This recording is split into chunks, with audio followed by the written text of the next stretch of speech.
A new report has revealed that Amazon employees are getting injured on the job at a dramatically higher rate than other workers in the industry.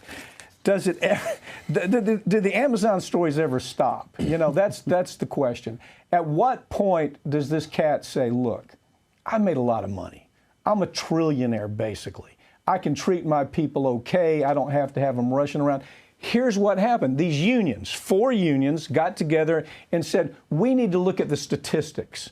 How are other warehouses doing compared to the Amazon warehouse? Dismal, right? Absolutely. You're talking about an almost 80% higher increase in workplace injuries at Amazon than any of the other warehouses working essentially in the same industry here. Mm-hmm. And, you know, to your point, when does Jeff Bezos say, I've got enough, maybe you guys can slow down? He said yesterday, I'm going to outer space. Yeah. So it's going to cost me some more money. Right, I'm going out. Bezos is just, I'm leaving the damn planet at this point. But what's really happening in these warehouses, as we have discussed so many times over the years, and we're going to keep covering it, because it is so dismal for these workers. The conditions themselves are horrendous. The injuries they're suffering are horrendous. You're talking about thousands of people a month being sent home because the injury they've sustained is so bad they physically can't work anymore.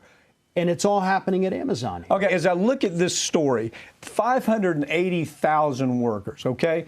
They took the numbers, they did a ratio. They said, you have this many these are your numbers. Here are the serious accidents.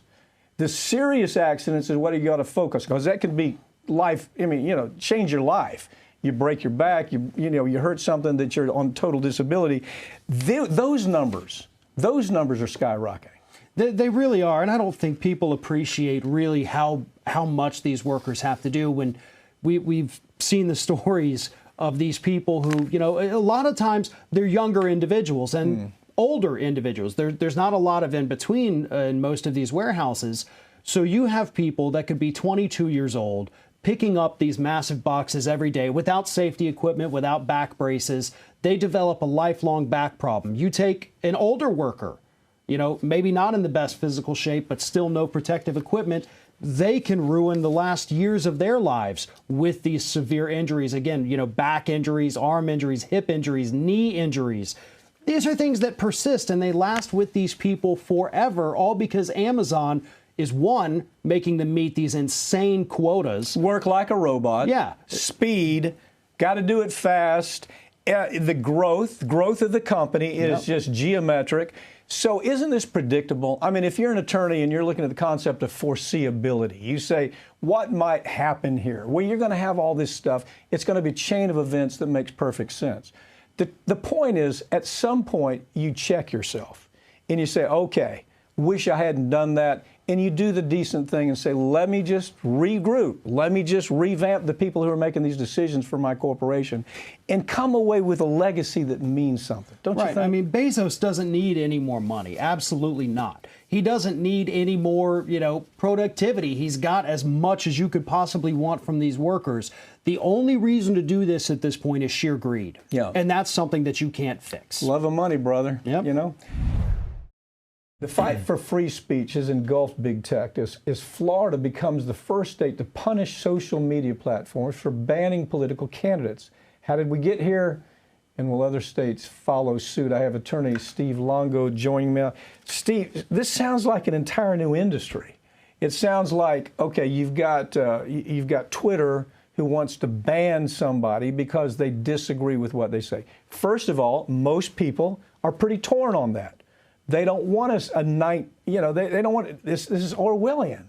To think that all we can think about is what the big tech people want us to think about. But Republicans like DeSantis are grabbing a hold of that. And if you look at the numbers, the population is sick and tired of it. Take it from there. Right, absolutely. It's what you're talking about is these elections and the political elections that we're talking about are razor thin. So you have both sides of the party going half and half. And what Governor DeSantis signed last month is a bill that does certain things. It allows Florida citizens to bring cause of action individually against these social media tech platforms. It also allows the Florida Attorney General to bring cause of action against them.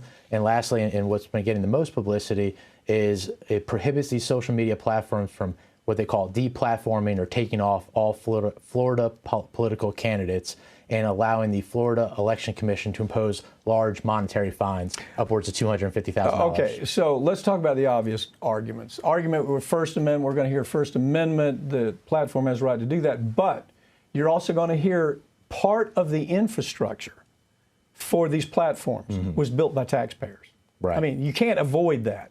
Part of the infrastructure was built by, I don't care if it's this much of the infrastructure. The other part of it is the Commerce Clause, right? Right. Con Law 101, you know, the Commerce Clause. Talk about it. Absolutely. The two biggest attacks on this bill that we're seeing are obviously constitutional. Is it First Amendment violation or not? Are we making a private company publish speech against their own private will and enforcing government speech? What we also are seeing is the violation of what they call the Chapter 230 of the Communication Decency Act, and that allows these social media platforms immunity to monitor their own platform and the communications that are expressed there. Now, the caveat to that is that the act allows them to do that. However, they need to do it in good faith, and that's really kind of the argument we're seeing from Republicans and conservatives, is that they're monitoring behavior and content on these social media platforms, but they're not doing it in good faith. Okay, just to make the point that this is not a foregone conclusion that this is unconstitutional. Why? Why? Because you have you have an issue that a jury could disagree about. One side says black, the other side says white. Anytime you have a dispute like that, is a matter of law, it's very difficult to come in and say, well, we're just going to make it go away on a summary judgment or directed verdict, because there's a question of fact, right? Absolutely. And what we're seeing right now is 3 days after this law was signed, it's supposed to take effect July 1st. There was a lawsuit filed in Tallahassee in federal court, and we're going to find out the answers there. They are alleging the same things that we just talked about: constitutional violations of the First and 14th Amendment, as well as the federal preemption of Chapter and Section 230. Yeah, but I'm talking about the other side. I'm talking about the candidate who says, you've taken me off of this. As a matter of law, you can't say that you have complete protection under the First Amendment. Right. Because it is, you can't say that as a matter of law, but you can, because you have to judge the facts. Some trier of fact has the right to say, look, let me know, candidate, did they act in bad faith? Platform, do you think you have this exclusive right? And here's where I think it goes. The American public is at this point, just look at, these aren't my numbers, look at the numbers. They're fed up with social media, tech giants making decisions about what we can and can't listen to. 1984, right? Absolutely. I mean, that's what we're talking about. Don't you give them the right to say what they want to say, even though you might disagree with it.